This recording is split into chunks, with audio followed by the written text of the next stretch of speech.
మాట్లాడాల్సిందిగా కోరుకుంటున్నాం. Hi hi hi hi hi thank you అండి. థ్యాంక్ యూ అందరికీ, బాపు గారి టీంకి. ఏదేది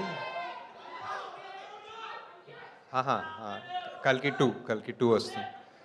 సో బాపు గారి ప్రొడ్యూసర్కి, ఫుల్ టీమ్, టెక్నీషియన్స్, యాక్టర్స్, డైరెక్టర్కి అందరికీ thank you so much first నన్ను ఇక్కడికి పిలిచినందుకు. అండ్ నేను ట్రైలర్ చూశానండి. ట్రైలర్ చూసిన తర్వాతే బ్రహ్మాజీ గారు కాల్ చేశారు యాక్చువల్లీ. సో ట్రైలర్లో ఒక లాస్ట్ ఆల్మోస్ట్ టైటిల్ వచ్చే ముందు ఒక షాట్ ఉంటుంది. ఆ ఫుల్ ఫ్యామిలీ ఒక డోర్వేలో నిల్చొని అలా చూస్తుంటారు. సో జస్ట్ అంటే ఏం చూస్తున్నారు, ఏం చేశారు వీళ్ళు, ఏం జరిగింది సినిమాలో అని ఒక చిన్న క్యూరియాసిటీ ఉంటుంది. ట్రైలర్ కూడా చాలా బాగా కట్ చేశారు. And it felt like a really good film. బాగుంది సార్. మీ fan sir. Thank you sir. మీరు మీ స్పీచ్కి fan also sir. So just అంటే ఇప్పుడు కల్కి పెద్ద బడ్జెట్ అలా, ఇది చిన్న బడ్జెట్ అలా పెట్టుకోకుండా మన తెలుగు సినిమా ఆడియన్స్ బేసిక్లీ ఎంత మంచోళ్ళు అంటే, సినిమా బాగుంది అంటే ఫస్ట్ షో సెకండ్ షో లోపల టాక్ వెళ్ళిపోతుంది. సెకండ్ డే హౌస్ఫుల్స్ ఉంటాయి. అండ్ థర్డ్ డే నుంచి మళ్ళీ తండేలు అన్నారా. Hi. So yeah, just beautiful అండి. సో ఐ థింక్ ఈ సినిమా అన్ని గుడ్ వైబ్స్ ఉన్నాయి. ట్రైలర్ చాలా బాగుంది, మ్యూజిక్ చాలా బాగుంది. అండ్ కాస్ట్ ఆబ్వియస్లీ అందరు చాలా talented, each and every one. అంటే మనీ కూడా మన మేమ్ ఫేమస్లో ఉన్నాడు, అండ్ మేల్లో కూడా చేశాడు. అండ్ చాలా ఇంటెన్స్ ఉంటాడు స్క్రీన్ మీద.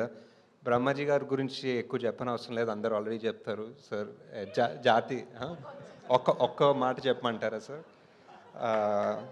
మన డైలాగ్ ఏంటి సార్ జాతిరత్నాల్లో? నాలెడ్జ్ ఎంత నాలెడ్జ్ ఉంది సార్ మీకు అసలు సినిమాల్లో. So great sir. Wishing the entire team all the best. Thank you for coming. And will see you theatres 21st February. Sir మీ బాపు గురించి అందరూ మా బాపు గురించి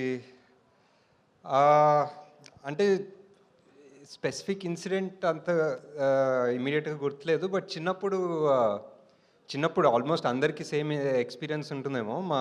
ఏదైనా అడిగితే లేకపోతే ఏదైనా చెప్తే, మా నాన్న ఒక చిన్న ఊరు నుంచి నాగర్కర్నూల్ దగ్గర ఐతోల్ అని. సో ఎప్పుడు చెప్పేవాళ్ళు, స్కూల్కి వెళ్ళడానికి నేను ఒక 14 కిలోమీటర్లు నచ్చి వచ్చేవాడిని. నీకు ఇప్పుడు పెన్ కావాల్సి వచ్చిందా, పెన్సిల్ కావాల్సి వచ్చిందా అని చెప్పి చిన్నప్పటి నుంచి ప్రతి దానికి ఆయన చిన్నప్పుడు పడే కష్టాలు, ఆయన చిన్నప్పుడు కష్టపడి వంటలు చేసుకుంది, హాస్టల్లో ఉంది, అన్నీ చెప్పేవాళ్ళు. సో ఏంటి అంటే ఆబ్వియస్లీ ఏంటి ప్రతిదానికి ఇదే చెప్తున్నారు స్టోరీ అనుకునేవాడిని చిన్నప్పుడు. కానీ నాకు మొన్ననే అంటే నేను కూడా ఇప్పుడు బాపోయాను, నాకు కూడా ఒక పిల్లోడు ఉన్నాడు. సో 2-3 years బ్యాక్ నేను కూడా రిషి గారికి అదే చెప్తున్నాను అనమాట. నా చిన్నప్పుడు ఎంత కష్టం ఉండేది తెలుసారా నీకు అని. సో అప్పుడు వెళ్ళి బాపుకి హక్ చేసుకోవాలనిపించింది బేసిక్లీ. అంతే ఇంకా that's all. Thank you. Yeah, thank you so much. అందరు బాపులు ఇంతే అండి. And thank you so much.